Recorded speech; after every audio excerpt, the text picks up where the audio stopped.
Welcome to Viewpoints with Brenda. I'm your host, Brenda Ntambirwechi, and on this podcast, you'll hear plenty of conversations with African professionals, change makers, innovators, influencers, and entrepreneurs from all sectors. Social media has become one of the biggest platforms through which young Africans are expressing their creativity and passion. It is therefore no surprise that a lot of young Africans are becoming what has been coined as influencers in their own right, through providing valuable content to influence the lifestyle of thousands of followers that they have on these social media platforms.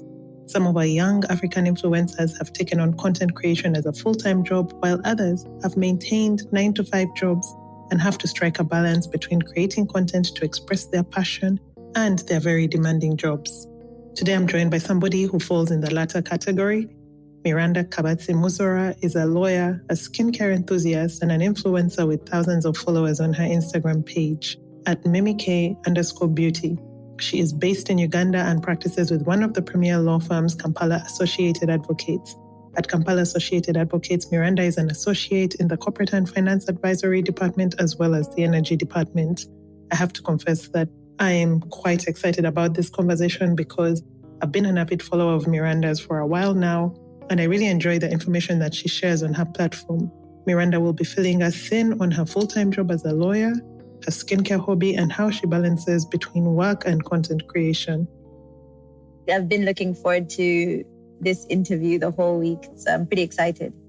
I guess outside of that very nice introduction from Brenda, yes, I'm a lawyer by training, but I like to think your choice in profession sometimes leans into other things. There's a lot that I use from my legal background, even in my skincare. So it's going to be an interesting discussion, and yeah, I'm excited. So Miranda, a lot of people probably don't know that you're a lawyer in a very busy law firm and with a very busy schedule. Please tell us a bit more about what you do at Kampala Associated Advocates. Okay, so I'm an associate with Kampala Associated Advocates. It's one of the top firms in Uganda.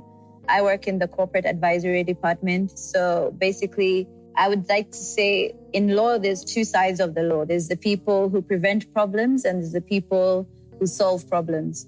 I'm in the people that prevent problems. So it's a lot of research, a lot of drafting, a lot of understanding the law so that you can help your clients be compliant ahead of anything. I work primarily in corporate finance and corporate governance. So a lot of mergers and acquisitions, general corporate governance, which means I work on boards. I'm company secretary for a couple of companies. And then in the energy side, it's a lot of the contractual obligations and understanding the different roles. In Uganda right now, there's a lot of foreign investment coming in. So basically protecting the foreign investors as well as protecting the local partners, making sure you understand your deliverables and making sure you're compliant with every regulatory body ahead of contractual signings. So it's a lot of paperwork. I'd say my side of the law is a lot of paperwork. How did you make the decision to practice law in Uganda as opposed to South Africa where you went to school or Rwanda where you qualified? I could have practiced in South Africa, but I've always known I wanted to come back. I wanted to build and grow in my home country. I was never interested in living in a foreign country or working there. And it was a bit hard because you knew you were coming to an uphill battle. And at the time, I was getting very lucrative job offers in South Africa. But I knew above money, I wanted to be where my family is and I wanted to build on my own land. So I made the decision, even though it would be an uphill battle, to grow from home. I'd like to digress a little since I know you're in the energy sector and I've been asking this question to all the people I know who are currently in oil and gas in Uganda. Where do you see opportunity for Ugandan businesses and young Ugandan entrepreneurs given the recent activity in the sector? Now with oil and gas, there's a lot of realism that has to come into it. We're not anywhere near technically or skilled enough to take on the industry by ourselves. I know there was a rush when they found the oil in the early 2000s. There was a rush to get oil qualifications. But the qualifications aren't as strong when you don't have practical experience. And being Ugandans, getting practical experience is very hard. So what I tell people to focus on is not focus on the oil itself, but on the benefits of the oil being drilled here. So if you are someone who supplies, you're in a better position to make money than someone who tries to forward march into the oil industry themselves.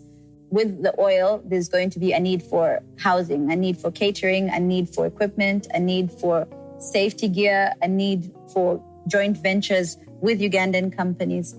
The best thing you can do to be competitive is find a thing you do, make yourself ISO certified, make sure you have all the international certifications that are available in your field, make sure you're registered with PAU on the National Supplier Database, and look for opportunities to partner with the oil companies, but in a supply chain kind of way.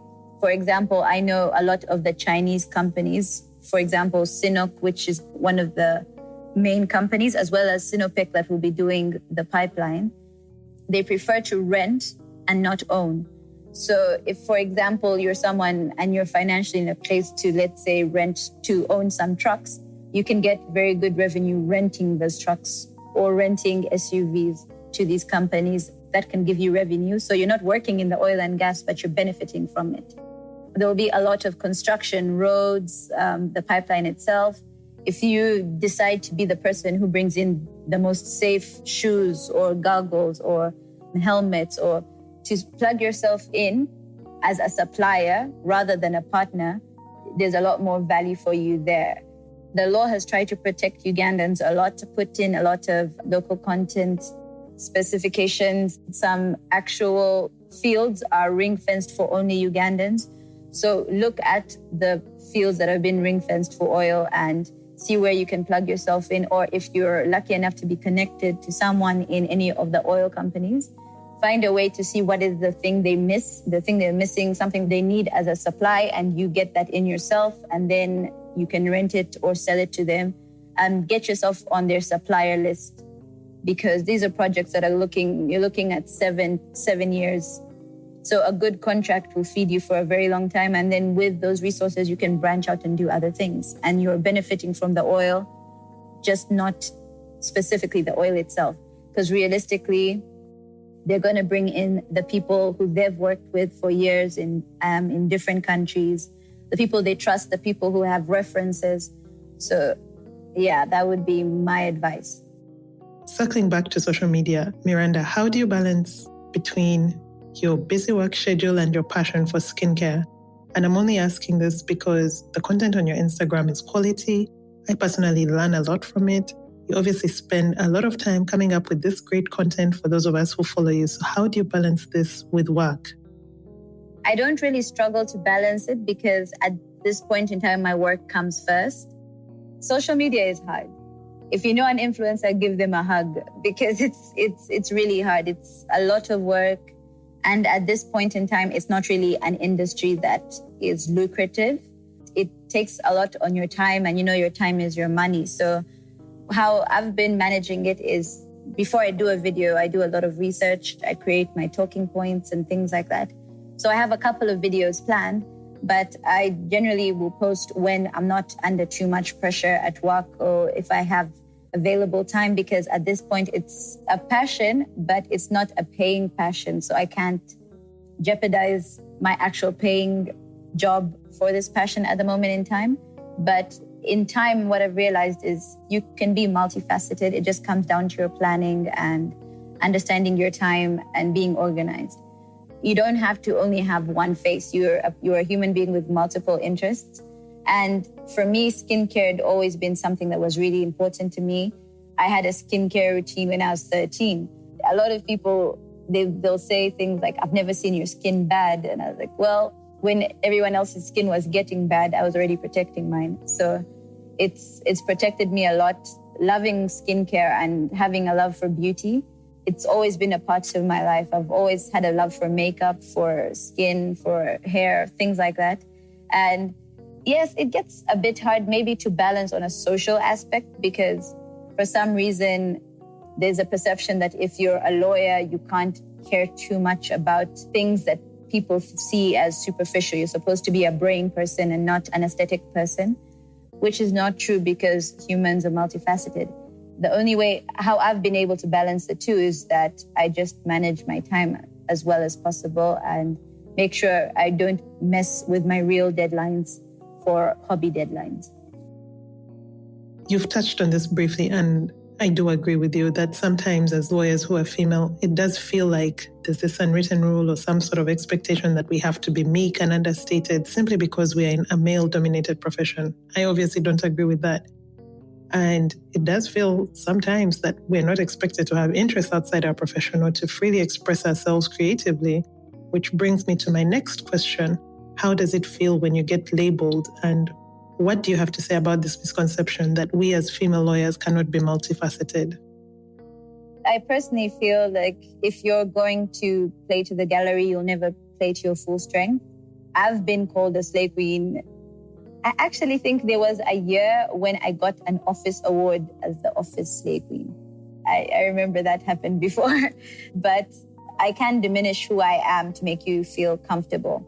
So it's a personal decision. You're either going to do what you want or do what everyone else wants you to be, but you won't be fully happy. I personally think the way I look gives me confidence. And when I enter into a room, just because I take care of myself does not make me meek. I'm very strong in every room I'm in, and I talk with conviction. And my brain will speak for itself with or without me wearing lipstick. Do you find that having a huge following on social media interferes with your privacy? And how do you deal with that? And how engaged do you have to be with your audience? What I did when my platform started to become a bit too big, I just created a private Instagram where I can put the more sillier things or more personal things. But I'm pretty much an open book. And in the world we're in now, your life is open to everyone. They will know everything anyways. I don't think it affects my personal privacy because I wouldn't put anything online I wasn't comfortable with it being blasted anywhere, because you never really know what people will do with information you put online. So I don't think it affects my privacy at all. Maybe like the DMs sometimes can be a bit hectic. After a video, I might get very many direct messages and not be able to fill all of them. And if someone is disrespectful on my platform, I just block them. You will get people who will say things or ask for money or ask you to do things for them because they follow you or things like that. But generally, I would usually just tell them what I find appropriate, what I don't find appropriate, just like I would in everyday life. And if you're not okay with it, then I'll just block you. In terms of monetization and sponsorships, what criteria do you use, and in what circumstances would you agree to or decline a paid partnership?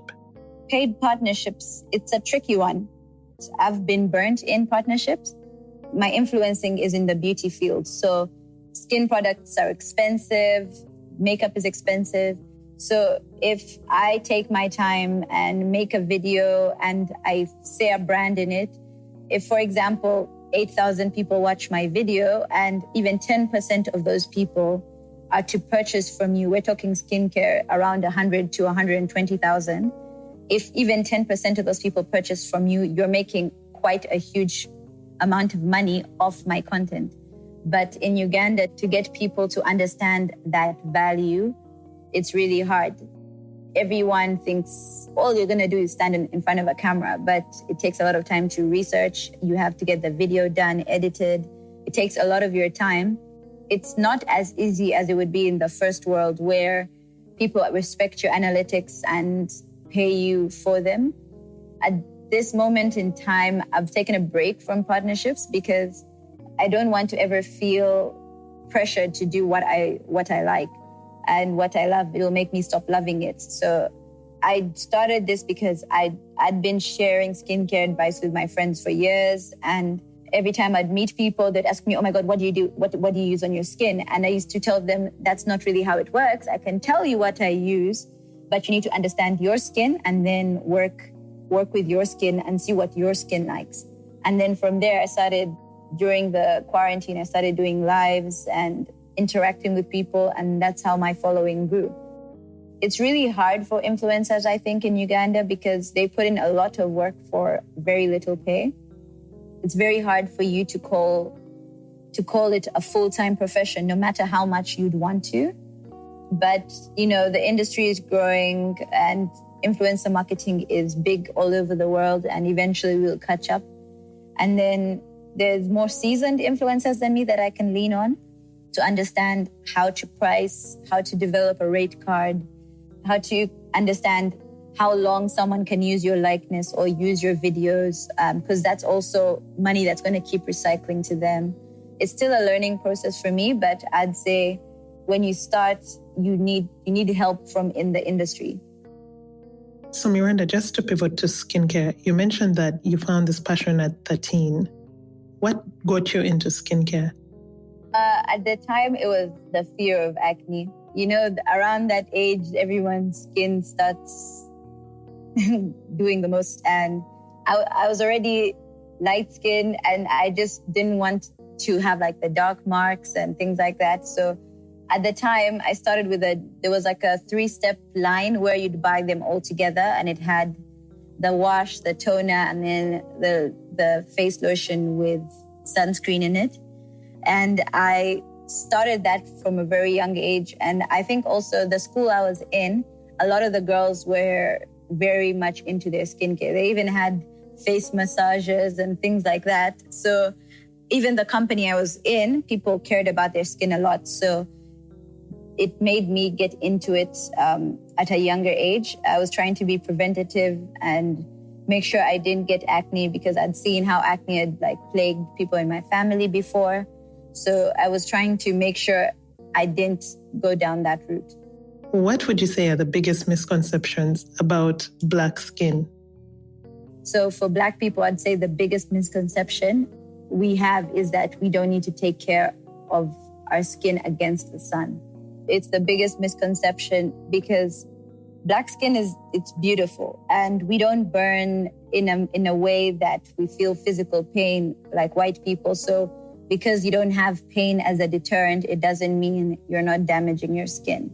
The main skin problem most Black people have is actually hyperpigmentation, which is extra melanin on your skin. So it's the dark marks that usually show up on the high points of your face where the sun hits it the most. The biggest problem we have as Black people is that because we don't burn, we don't protect ourselves from the sun. And yet majority of skin issues like the rashes you get, the wrinkles you get, the dark marks you get are all factors that 90% of the time come from sun damage. And unfortunately, a lot of sun damage shows after 10 years. So you can be in your 20s and have perfect skin and say, well, I don't do any of that stuff. I just put baby oil on my face and I'm fine. Yes, but how will you look in 10 years? You're going to look like leather. You'll be 30 with wrinkles already and not knowing how to reverse the implications of bad skincare because you're already there. If you look at people in our parents' age groups, it's hard to find someone in the older generation with skin that is one skin tone because their sun damage is now irreversible. So for Black people, I'd say the biggest misconception we have is that we don't need to take care of our skin against the sun. Thank you, Miranda, for taking the time to do this podcast. I've really enjoyed this conversation and I'm sure everyone who listens will find it quite illuminating. I wish you the best in your career and I look forward to seeing even more great content on your Instagram. Thank you so much for having me. Thank you for listening to Viewpoints with Brenda. To keep the conversation going, follow us on Instagram at Viewpoints by BN and follow me on Twitter at Kabatsi. That's KASABIITI. To hear more conversations like this, follow the podcast, subscribe, like, and feel free to leave us a rating. See you next time.